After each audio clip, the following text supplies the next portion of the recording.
things for me. One, my old law firm, I was on the management committee of this firm. It's a firm that has a big office here. We represented the airplane company that Paul was flying in when it went down. And there's a lot more that's never been said that I can't say either about what really might have gone on. And the second thing, on a little lighter note, I'm flying out an airplane, and because my clients always liked me to, and I never said no, I always flew first class. And sitting directly behind me was Jesse Ventura. And I saw several of his people with the things in the ears, like I'm wearing hearing aids, but they were wearing something different. And I turned around and I said, you know, Jesse, do you ever miss being governor? Do you miss being governor? He said, no. He said, they come after me, they came after my family, they treated me so unfairly. I just don't want to do it anymore. I said, I really understand that, and we miss you. He said, but I'm okay. He said, I have my Bible with me. I must have looked at him like, what? He lifts up Charles Barkley's book. Which is, I may be wrong, but I doubt it. He said, this is my Bible. That's a very true story. Okay, Joe. Joe. It's been a while. All right, so the first part of the story I started writing in March. It's called Between You and Me, We All Hate the Fucking Flounder. All right, so we're so tired of flounder. Flounder is boring. Why the fuck are we having flounder again? These are snippets of the conversation we had in February among ourselves near the beach before we were guests and occasionally captives in my mother-in-law's home in Summerdale, Alabama. As I was typing this, I asked myself, are we the assholes? I said, the answer to that is a complicated one. I met my wife, Melissa's mom, Mary Ann, and her stepdad, Tom, when Melissa was six months pregnant with our son, right before Christmas in 2003. I had already met her sister, Debbie, when Melissa and I had our first go of it in 2002. This is my first time meeting my future brother-in-law, Keith. After Melissa had picked me up at the airport, I walked into Melissa's townhome, and I saw Tom and Keith going at it, and Tom said, "Ma, Daddy said to never engage in a battle of wits with an unarmed man." Tom is from the southern part of Virginia, and oddly enough, so is Keith. And when Melissa was a young adult, she called him out for his racism by calling him a redneck. This man, he's now 88, afflicted by polio at age 4, and uses a mobile scooter. He carries a lot of attitude and what I would call a misguided wistfulness for the past. Thankfully, over the years, he is a lot less of a redneck.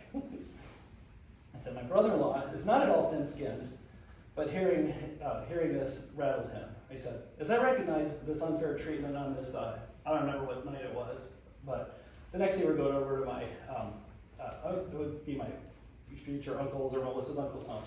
So we were having a conversation, and Muhammad Ali came up, the Vietnam War, and I said, that's a really, brave thing that Muhammad Ali, said.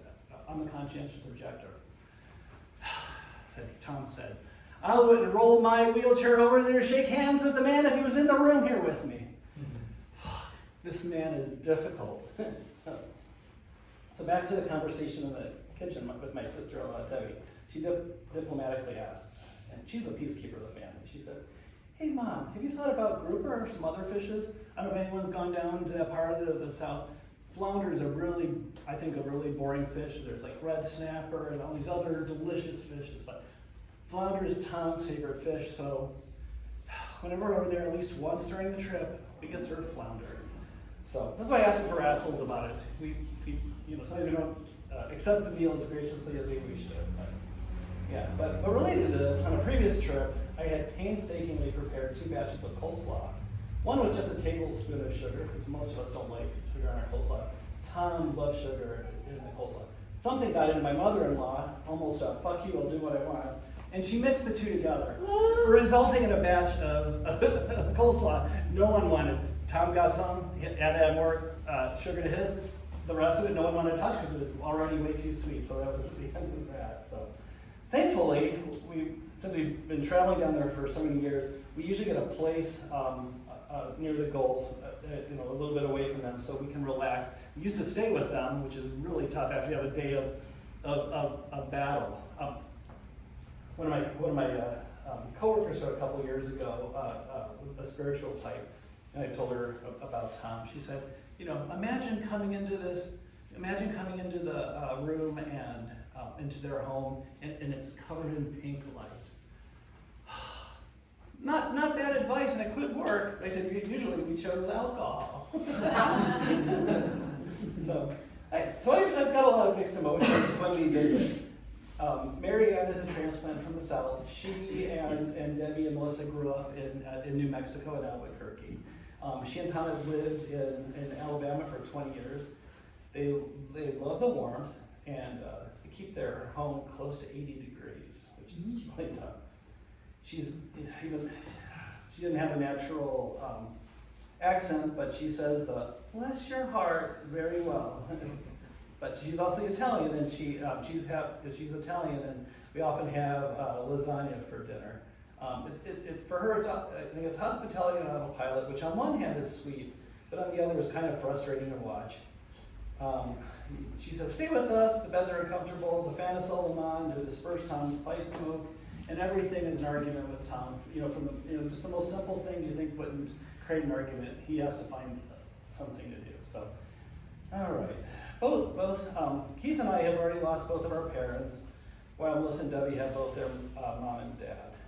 Tom used to be all piss and vinegar, and thankfully he's getting a little bit less crotchety. So, yeah, a little bit more about this, and I'm actually going to shift and be a little bit less bitter about things. But I wanted to get this out. I had shared this story with Melissa, Debbie, and Keith one of the last times they had seen them all together. So, lest I forget, on our last trip when our son, he's 22 now, I think it was about 4 years ago, he was 18, Melissa and Tom had gotten into a red hot fight. Tom, he's really never accepted me. Whenever I want to have a talk with Mary Ann, he interrupts. He said, "Mary Ann, can I have a cup of coffee?" Does that all the time, and my wife called him out on it. And that evening he apologized. Like, that's great. The next morning we're starting to go home, and Tom says, "Hey, before you go, Mary Ann said, Tom wants you to come to the bedroom." He was still in a bad mood from the confrontation with Melissa and everything. So I go in the room. I say, "Hey Tom, what's up?" He says, "Well, you're not speaking here, just me." He says, "That apology I gave you last night, I rescind it."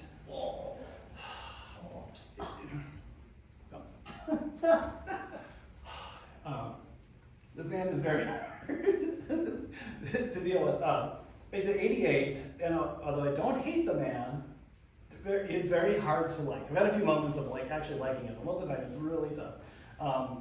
The old guy from Harvard, Baba Ram Das, would probably call having Tom in our lives is Christopher the Mill, just working on, developing your inner resources, when you have to deal with a person like that. So, all right. So enough of the bitter stuff, and more fun stuff now. So, but when I wrote this story, like I said, I started writing this in early March. And like I said, I read it to my wife, I read it to my brother-in-law and sister-in-law. But I said, I don't know where this story lands. Like I said, I just don't want to have just feel like, oh, I'm bitter and angry.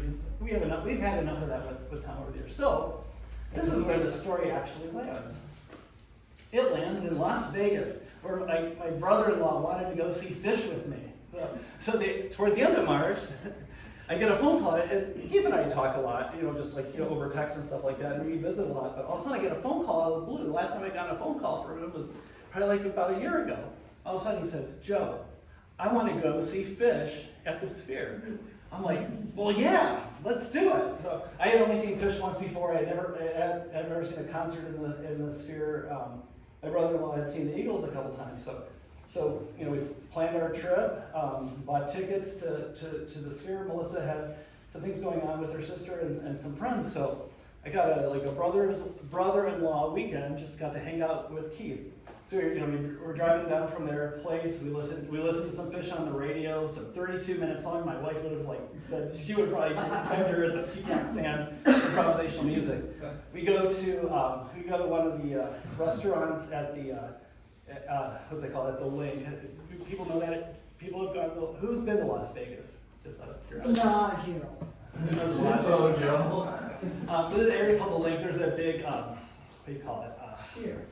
It's near the Sphere that they have the big merry-go-round where you get 10, 20 people inside of these big balls. When our son was young, we used to go in there. But anyhow, so we go into this bar to have drinks and stuff like that. And I already consumed my day's worth of edibles. I was pretty high.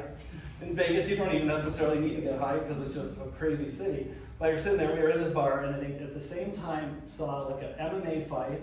Saw a world wrestling, world WWF fight. I think there was a hockey match on. There was a basketball game on, and American Kennel Club was doing their best in show and everything like that. It's like, this is wild. This is about an hour before we were going to start our walk towards the Sphere. So we were just having a great time. We were just laughing. We were just having drinks and just having a wonderful night together. So we walked to the Sphere, go in. My brother-in-law had never saw the Grateful Dead. He's never seen a jam band before. He never saw Fish. But he's adventurous. He wanted to go do this with me. So it was great. So we got seats, and let's see. I'm still talking with the world of Fish. Like I said, it was completely new to him. It was just so much fun. And then during the first set, all of a sudden, Trey, the guitarist, pauses and he said, "We have in our audience tonight Joe Walsh from the Eagles and from the James Gang." And I was like, that's so fucking cool. And in my online life, I play the character, the dude, and everything, the same, the Big Lebowski. I don't really like the Eagles, but I grew up in Ohio, and Joe Walsh had lived in Ohio, went to Kent State for a while, like I did.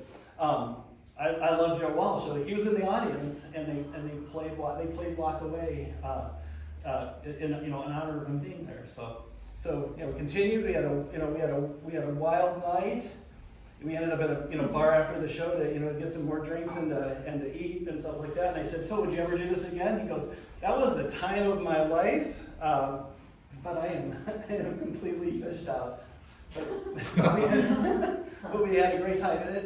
And what's so wonderful about this person, my brother-in-law, he said, I had met him, like I said, the initial story that started taking place when I met him was in 2023. I lost my brother a month later, unexpectedly, and so I've had Keith in my life as a brother-in-law and as kind of like an older brother now for it's been like over 20 years, and I'm like I said, really